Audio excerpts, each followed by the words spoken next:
Camarade Djetua Nicolas, vice-président du Front populaire ivoirien, vous tous, camarades membres de la direction du Front populaire ivoirien, camarades responsables locaux du FPI, messieurs les membres de la délégation du PDCI, honorables chefs traditionnels, honorables chefs de communauté, vénérés responsables,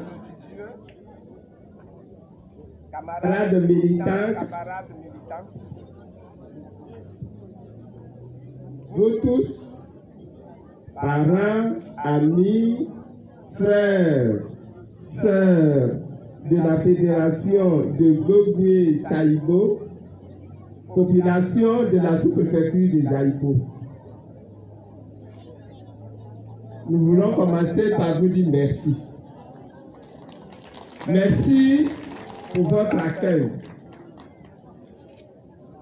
Merci pour la chaleur humaine que vous avez été capable de manifester ici. Merci surtout pour la fidélité que vous avez manifestée au Front populaire ivoirien et au président Laurent Gbagbo.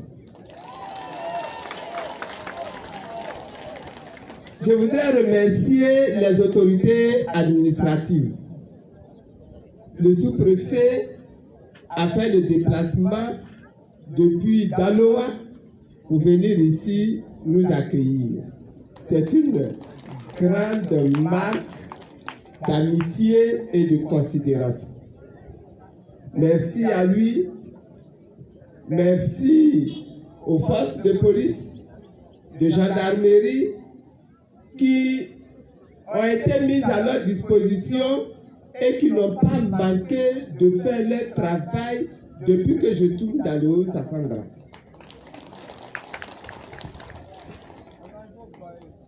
Que Dieu vous bénisse. Que Dieu bénisse Zaïbo. Que Dieu bénisse la Côte d'Ivoire. Je suis venu ici aujourd'hui jusqu'à Zaïbo pour quelques raisons que je vais énumérer au fur et à mesure.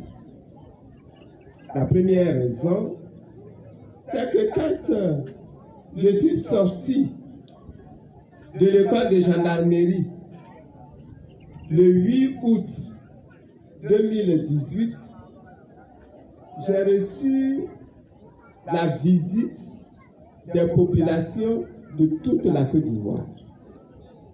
Le Haut-Sassandra s'est déplacé jusqu'à Abidjan pour aller les saluer, pour aller me souhaiter la bienvenue, pour aller prier pour moi, pour aller prononcer des bénédictions sur ma vie. Et ça m'a tellement touché que j'avais promis à mon tour que quand je serais un peu retapé là, j'allais venir moi-même dans les villages pour vous saluer, pour vous remercier et pour vous féliciter pour votre grand cœur. C'est donc la première raison de ma visite ici. Que le Seigneur vous bénisse. Que le Seigneur bénisse vos vies. Que le Seigneur bénisse vos enfants et vos femmes. Que le Seigneur bénisse toutes vos activités. Que le Seigneur lui-même, il apaise vos cœurs, qu'il guérisse vos maladies. Que le Seigneur lui-même, il vide vos cœurs de tout ce qu'il y a comme rancœur.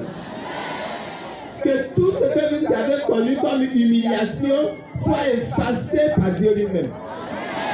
Que tout ce que vous avez connu comme perte, que Dieu lui-même vienne soulager vos cœurs. C'était la première raison de ma visite ici. Mais j'ai une deuxième raison.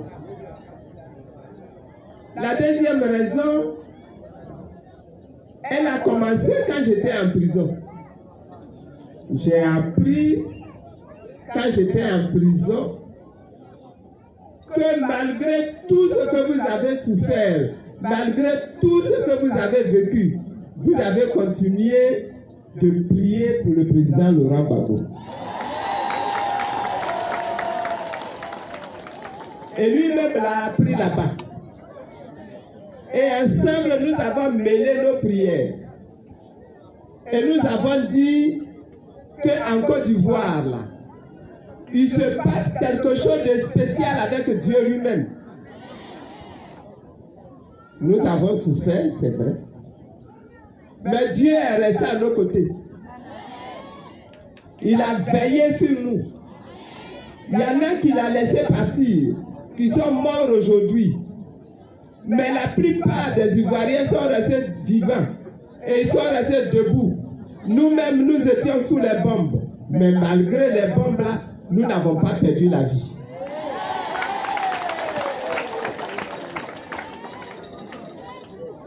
Et quand Dieu marche comme ça avec toi, malgré tout ce que tes adversaires peuvent faire là, lui, il est à tes côtés. Il te protège et le temps arrivé, il t'ouvre la porte, il met la confusion dans le rang de tes ennemis et tu sors plus fier encore, plus beau encore, plus magnifique encore que par le passé. Et je suis sorti de prison.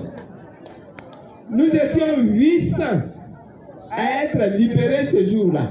Non seulement nous avons été libérés, mais Dieu a mis dans le cœur du président Alassane Ouattara que tout ce qu'on nous ce dont on nous a accusés là doit être complètement effacé. Et ça a été effacé.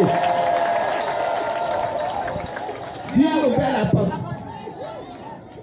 Mais quand Dieu ouvre une porte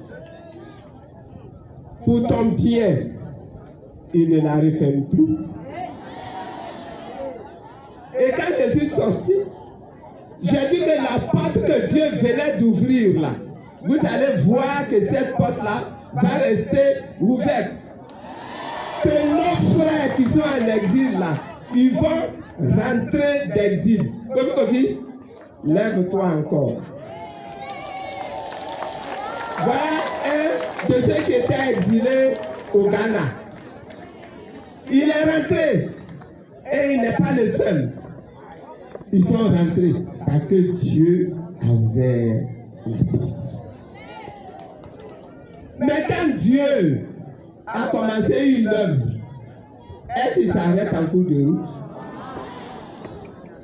Quand Dieu a ouvert la porte, est-ce qu'il laisse le diable continuer d'avoir des victoires? Et j'ai dit, par cette porte-là, moi, Simon Oubago, je suis sorti.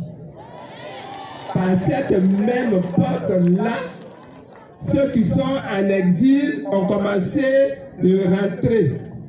Par cette même porte, le président Laurent Gbagbo va sortir et il va rentrer.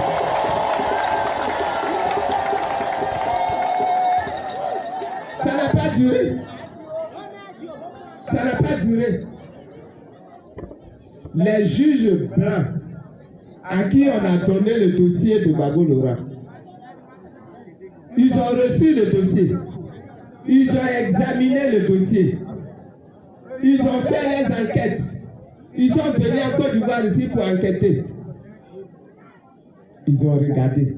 Ils ont retourné. Ils ont retourné. Ils ont retourné. Ils ont fouillé. Ils ont fouillé. Ils ont fouillé. Ce qu'ils ont trouvé là, c'est que Gbagbo Laurent, il n'a rien fait.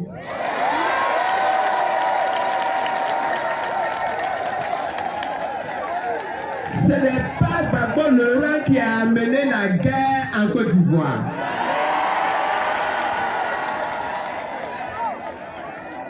Au contraire, Gbagbo Laurent, lui, s'est levé pour défendre la population ivoirienne. Voilà ce qui s'est passé là-bas. Ils ont écouté les témoins de Côte d'Ivoire. On a fait partie plus de 130 témoins.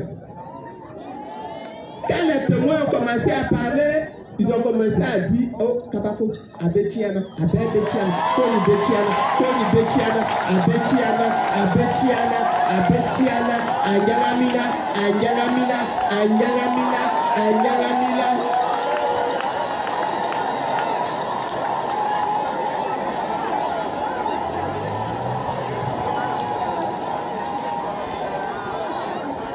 À un moment donné, ils ont dit, si on est malin, on n'a qu'à arrêter ça. Parce que si on laisse que Gbagbo lui-même envoie lui-même ses témoins, la honte là, la honte là, la honte là, la honte là, la honte là. Et le procès a été arrêté. Les juges ont regardé. Comment on dit honte ici là? La honte. Comment on dit ça?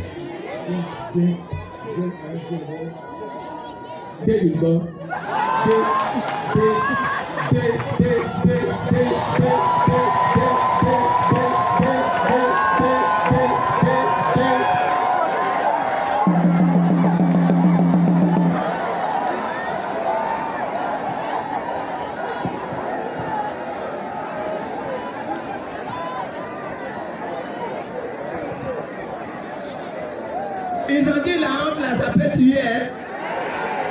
La honte, ça peut tuer. On n'a qu'à régler ça vite, vite, vite. Babo Laurent, là, il n'est pas coupable. Sortez-le, il n'a qu'à quitter la haie, il n'a qu'à quitter la haie, il n'a qu'à quitter la haie. Et ils ont sorti Babo Laurent de la haie. Ils ont sorti Brégoudé de la haie.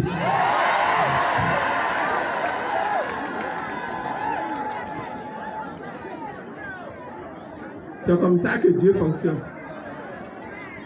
Le mensonge peut toujours commencer à courir. Il peut même prendre l'ascenseur. Il peut dépasser tout le monde et puis aller devant. Mais quand la vérité se lève, quand la vérité démarre, elle va lentement, lentement, lentement, lentement, comme l'escargot, comme la tortue, doucement, doucement, doucement. Mais au moment où elle dépasse le mensonge là, on ne sait même pas comment les choses se sont passées. Et la vérité s'affiche. La vérité aujourd'hui s'est affichée dans le monde entier que Babo Laurent, il n'a rien fait.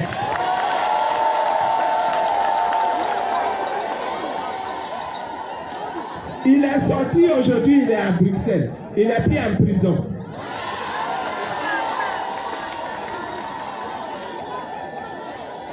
Ma deuxième raison qui m'a amené ici, c'est de venir vous dire merci de la part de Laurent Gbagbo lui-même.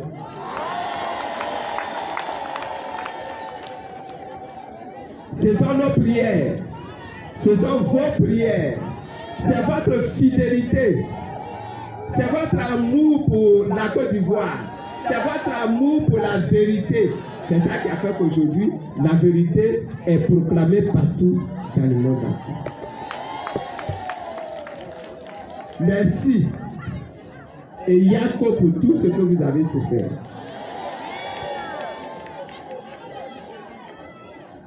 C'était ma deuxième raison. C'était de vous dire merci au nom du président Laurent Gbagbo. Mais j'ai une troisième raison. La troisième raison, c'est que Babo Laurent, il est assis là-bas, mais il entend ce qui se dit ici. Il est assis là-bas, mais il écoute ce qui se dit ici. Il est assis là-bas, mais il voit ce qui se fait ici. Et il a compris que dans le temps de Dieu, parce que c'est le temps là, c'est Dieu qui gère le temps. Mais dans le temps de Dieu là, aujourd'hui, c'est le temps de la paix qui est arrivé. Aujourd'hui, c'est le temps de la réconciliation qui est arrivé. Il y a eu le temps de la guerre en Côte d'Ivoire. C'était un vilain temps. Un temps des méchants. Un temps des sorciers. Un temps des mécréants qui ne craignent pas Dieu. Mais le temps de la paix, le temps de la réconciliation est arrivé maintenant. Et Laurent Gbagbo, quand il a compris ça, il a commencé à dire, ah, il faut mettre les troupes en bataille, en rang, pour se battre, pour que nous ayons la réconciliation ici. Pour que plus jamais nous ne connaissions la guerre dans notre pays. Une vilaine guerre qui a opposé des Ivoiriens contre d'autres Ivoiriens. Qui a opposé des Ivoiriens contre des étrangers qui sont venus vivre chez nous ici, en Côte d'Ivoire ici. C'est une vilaine guerre. Le temps de cette guerre-là est passé. Aujourd'hui, là, si quelqu'un se lève encore et qui veut faire la guerre ici en Côte d'Ivoire, je vous dis, hein, c'est Dieu même qui va venir, qui va le frapper. sommes maintenant dans le temps de la paix et de la réconciliation. Gbagbo l'a compris. Et Dieu a commencé à mettre ça dans le cœur de tous les Ivoiriens. Est-ce que vous aviez besoin que je vienne ici pour savoir que nous sommes maintenant dans le temps où il faut rechercher la paix? Vous avez trouvé ça tout seul. Mais quand Dieu met dans le cœur, ça travaille dans le cœur, ça travaille dans la tête, ça travaille dans les esprits. Et un matin, on est là, on entend que le président Bédié a pris son avion et est parti trouver Gbagbo Laurent à Bruxelles là-bas. Wow.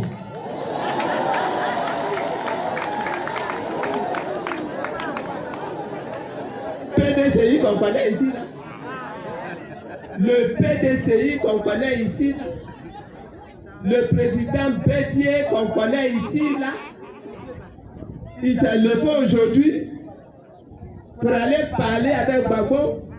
Et Gbagbo Laurent qu'on connaît ici là.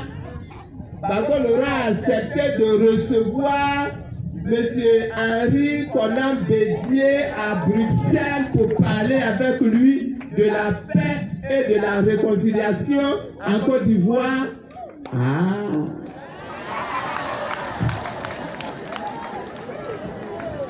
Donc ce n'est plus amusement d'enfants, monsieur les chefs. C'est devenu une affaire maintenant des anciens eux-mêmes, des chefs de famille eux-mêmes qui ont pris nos amusements là en main et qui vont maintenant nous régler ça dans la sécurité, dans la sérénité, dans la fidélité, dans l'amour, dans le respect mutuel et dans l'amour de la nation ivoirienne.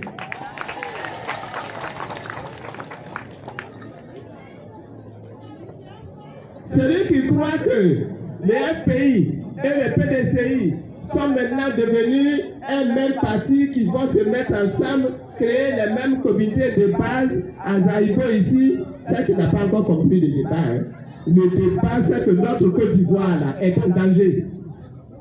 Le débat, c'est que notre Côte d'Ivoire là, si nous ne faisons pas attention, si nous ne nous réconcilions pas, si nous ne pardonnons pas à nos adversaires de demain, notre pays là, ça va nous échapper.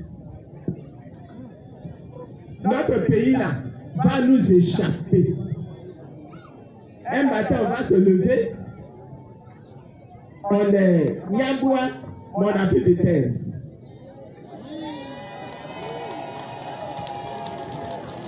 On est Niédébois quelque part là-bas, mais on n'a plus de terre. On est Sokia, mais on n'a plus de terre. Gbagbo dit, nous là, nos vies sont en train de finir. Hein. Moi qui vous parle là, j'ai déjà dépassé 70 ans.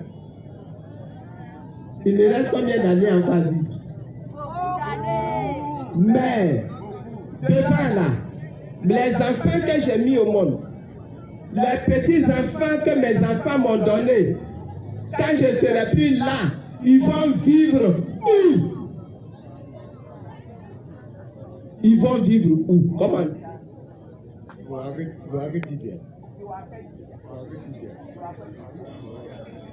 Douaketidia.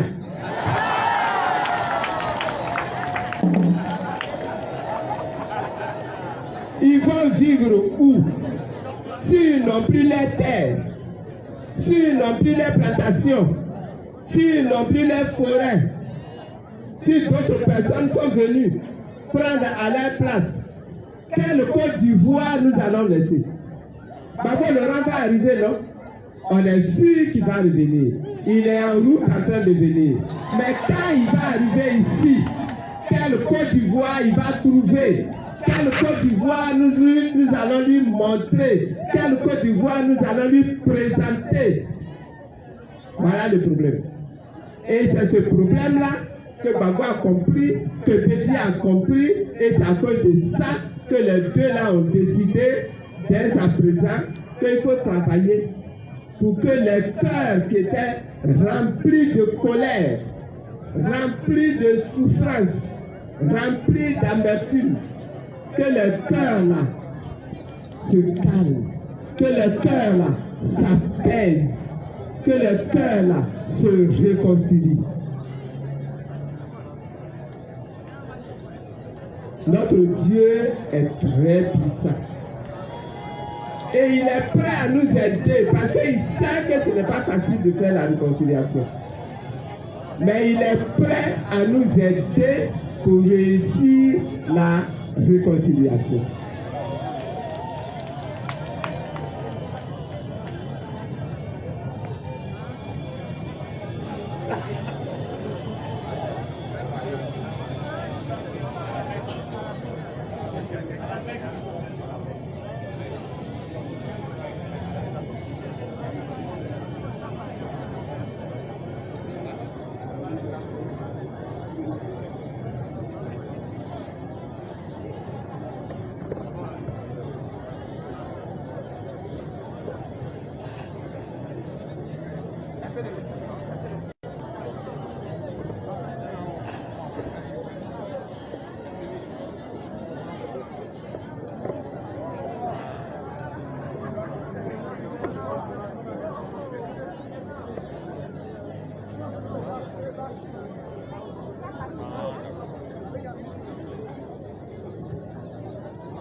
Nous allons continuer. Donc la troisième nouvelle, c'est ça. C'est que nous avons connu la guerre. Mais aujourd'hui, là, nous avons pour nous-mêmes, pour nos enfants, pour nos petits-enfants, pour que cette Côte d'Ivoire, qui est une grande nation, qui a beaucoup de potentialité, cette Côte d'Ivoire-là, nous puissions la récupérer, pour la repositionner, pour que nous entrions dans l'ère de la nouvelle Côte d'Ivoire, qui sera une Côte d'Ivoire en paix, une Côte d'Ivoire réconciliée. Pour que ça puisse se faire, il faut que dès aujourd'hui, nous nous levions, que nous travaillions sur nos cœurs, que nous acceptions d'entrer dans le processus de la réconciliation. C'était la troisième raison. J'ai une dernière raison. Ma dernière raison, c'est que nous voyons le pays comment il est là, aujourd'hui. Et nous sentons tous en nous le besoin de nous réintéresser de la gestion politique de notre pays. Il faut que nous reprenions en main la gestion politique de la Côte d'Ivoire. Tel que le président Gbagbo nous l'avait décrit, la vision qu'il avait, le projet qu'il avait. Il faut que nous puissions reprendre ça. À cause de ça, il est important que désormais le Front populaire ivoirien retourne aux élections et que nous participions aux élections. Alors je suis venu vous annoncer qu'à partir de maintenant, là, le Front populaire ivoirien repart pour faire les élections. Donc, nous aurons des candidats. Nous aurons notre candidat au présidentiel.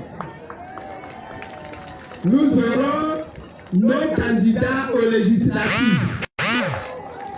Nous aurons nos candidats aux municipales. C'est pour ça que depuis, vous avez entendu et vous entendez que déjà au niveau d'Abidjan, les discussions et les confrontations ont commencé pour que nous ayons des textes et des organes qui soient propres pour que quand on va avoir des élections là, on n'ait plus les problèmes que nous avons connus en 2010. En 2010, on nous a imposé des textes, une CEI qui n'était pas du tout une bonne CEI, et ça a amené ce que nous connaissons. Nous disons, la CEI là, elle doit être réformée. Bon, ceux qui ne veulent pas là ont couru déjà devant. Et ils ont fait quelques petites modifications. Et ils ont voté une nouvelle loi de la CEI à l'Assemblée nationale, au Sénat, et la loi même a été déjà promulguée par le chef de l'État. Mais nous disons, le texte là, qui a été voté là, de la CEI, là, ce n'est pas un bon texte. Ce n'est pas encore le bon texte. Que le texte qui doit mettre les Ivoiriens en rang de bataille pour faire des élections qui soient des élections justes, qui soient des élections propres, qui soient des élections tranquilles. Ce texte-là, il doit être un texte consensuel. Ce texte qu'on a là, ce n'est pas un texte consensuel. Donc il faut retourner au travail. Il faut revoir ce texte-là. Et nous appelons aux discussions et au dialogue tous ceux qui sont concernés, qui se sentent concernés par les élections en Côte d'Ivoire. Eux tous. Nous devons réformer les textes qui organisent les élections. Mais nous devons réformer le listing électoral pour que tous ceux qui ont le droit de vote puissent être inscrits sur les listes. Et que tous ceux qui n'ont pas le droit de vote puissent être sortis des listes. Nous devons revoir le découpage électoral. Parce qu'en Côte d'Ivoire, là, nous sommes tous égaux. Tu es Malinqueux, tu es Ivoirien. Tu es Sénoufo, tu es Ivoirien. Tu es Aïni, tu es Ivoirien. Tu es Bété, tu es Ivoirien. Tu es Gouro, tu es Ivoirien. Tu es Baoulé, tu es Ivoirien. Et je ne vais pas citer toutes les ethnies, il y en a 60. Il y a même des étrangers qui sont venus vivre avec nous, qui ont aimé notre pays, qui sont restés dans notre pays, qui veulent rester dans notre pays. Au bout de plusieurs années de vie, on leur donne le droit, s'ils le demandent, de devenir Ivoiriens. Et il y en a beaucoup qui ont fait la demande et qui sont devenus Ivoiriens. Ceux-là, ils ont le droit de vote et ils doivent être sur les listes. Mais en dehors de cela, toi qui es venu, tu aimes notre pays. D'accord? Notre population te plaît. D'accord? Notre café, notre cacao te plaît. D'accord? Notre or même te plaît. D'accord? Mais tu n'as pas la nationalité ivoirienne. Donc tu ne dois pas venir te mettre sur les listes.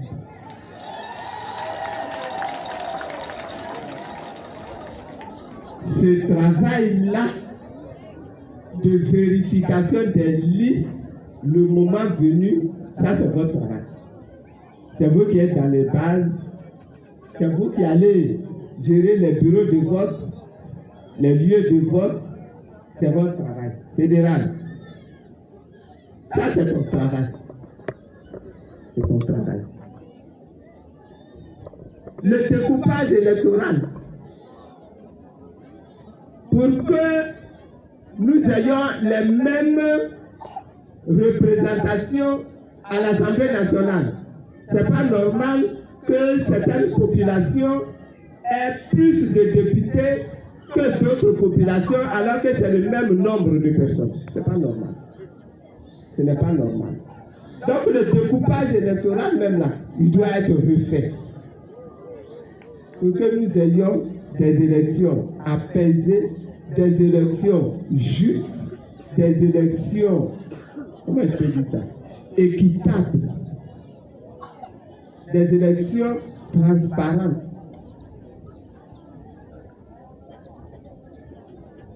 C'est donc un travail qui doit être fait. Si on s'en va aux élections, ce n'est pas pour accompagner les autres. Ou bien, si on va aux élections ici à Zaïbo, ce n'est pas pour accompagner les autres, c'est pour gagner les élections. Chaque parti qui présente des candidats, son espoir, c'est de gagner les élections.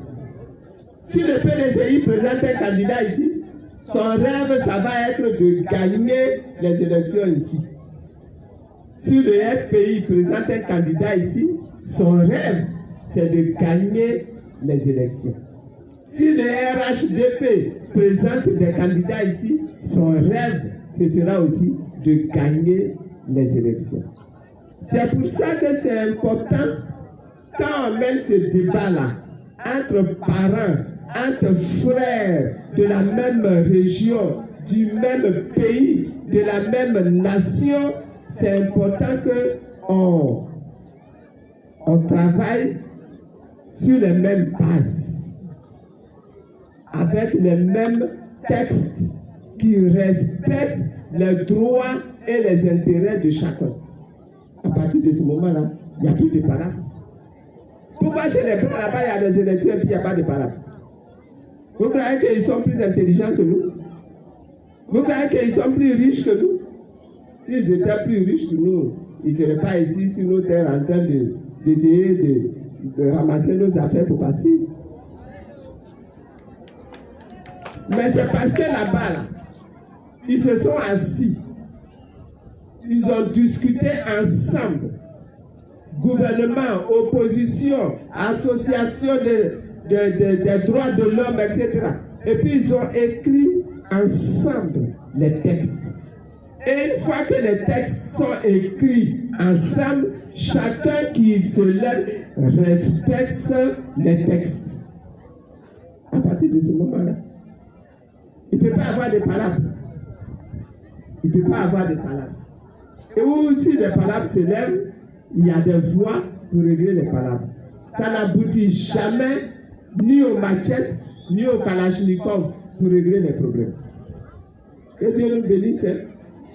Que Dieu bénisse notre pays.